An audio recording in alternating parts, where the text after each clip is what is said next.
हमारे बीच में दूसरा कोई भी नहीं होता है। ना तो कोई प्रश्न करने वाला होता है और ना कोई उत्तर देने वाला होता है और ना कोई उत्तर लेने वाला होता है।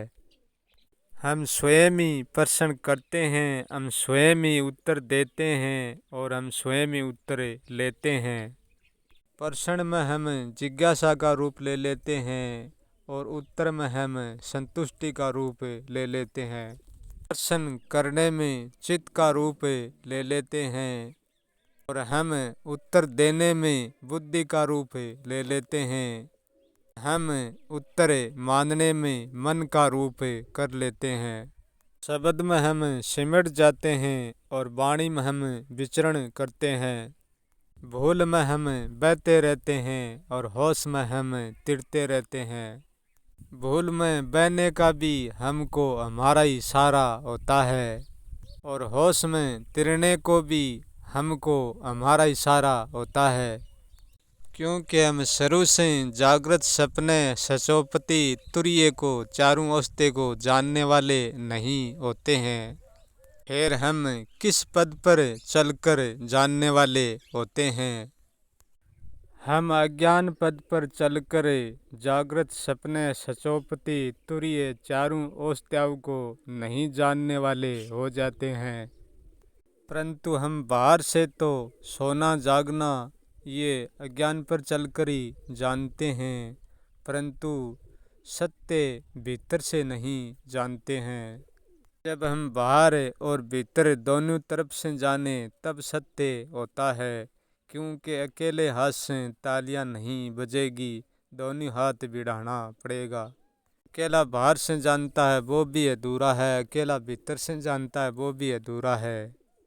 और जब हम बाहर और भीतर से जागृत सपने सचोपति तुर्य को जानते हैं, तब हम ज्ञान के पद पर चलकर जानते हैं, ध्यान के पद पर चलकर जानते हैं, होश के पद पर चलकर जानते हैं।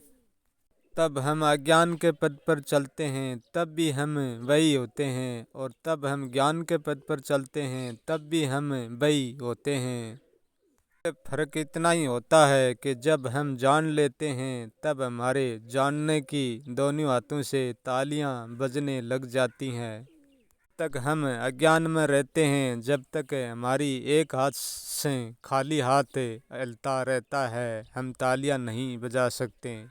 यदि जागृत सपने सचोपति के ऊपर उठना है और तुर्य में पहुंचना है तो सबसे प्रथम ध्यान के माध्यम से, ज्ञान के माध्यम से, चिंतन के माध्यम से, विचार के माध्यम से, तर्क के माध्यम से, संतोष शांति के माध्यम से, दया भावना करुणा के माध्यम से, तीव्र इच्छा शक्ति के माध्यम से, निर्विचार मौन के माध्यम से, ये सारा मार्ग हमारे जानने में सहायक हो सकते हैं।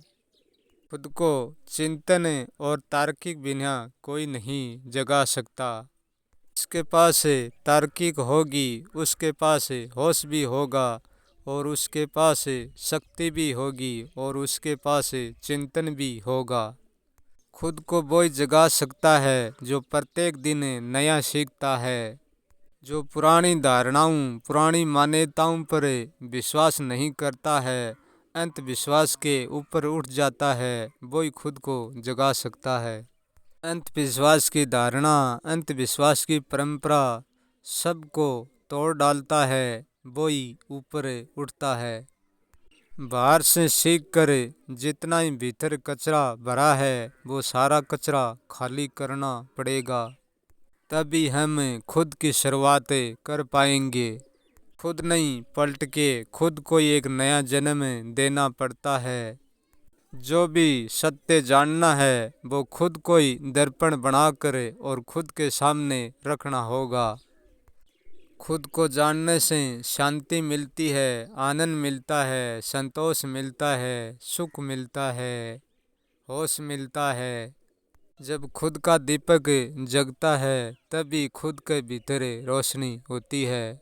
जब खुद के भीतर वैराग्य जगता है तो भीतर का वैराग्य बाहर फूट पड़ता है।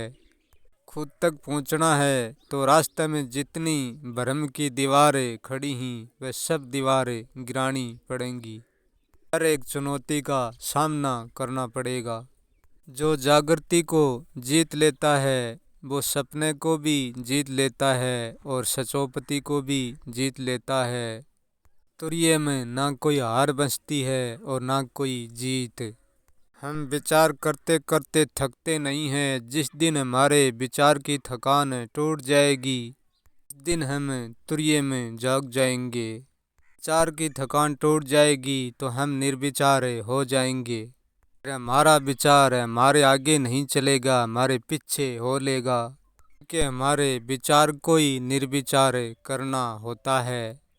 तुरये में पहुंच जाएंगे तो भी हमारा जीवन घट नहीं जाएगा और जागृत सपने सचोपति में रहते हैं तो भी हमारा जीवन घटता नहीं है। जीवन तो फिर भी यूं का यूं ही मौजूद रहता है, तो जीने का ढंग बदल जाता है। जागने का आनंद कुछ और होता है और सोए हुए का आनंद कुछ और होता है। हमारे सपने हमारी होश की इच्छा से नहीं चलते हैं, हमारी बेहोश की इच्छा से चलते हैं। क्योंकि सपने का जीवन बेहोश है और जागृति का जीवन होश है। जागने के बाद ही हमारा सपना शरीर हमको छोड़कर कहीं जाते नहीं है। केवल जागृति और सपने से हमारा लेना देना टूट जाता है, क्योंकि हम सब कुछ करके भी एकरता हो जाते हैं।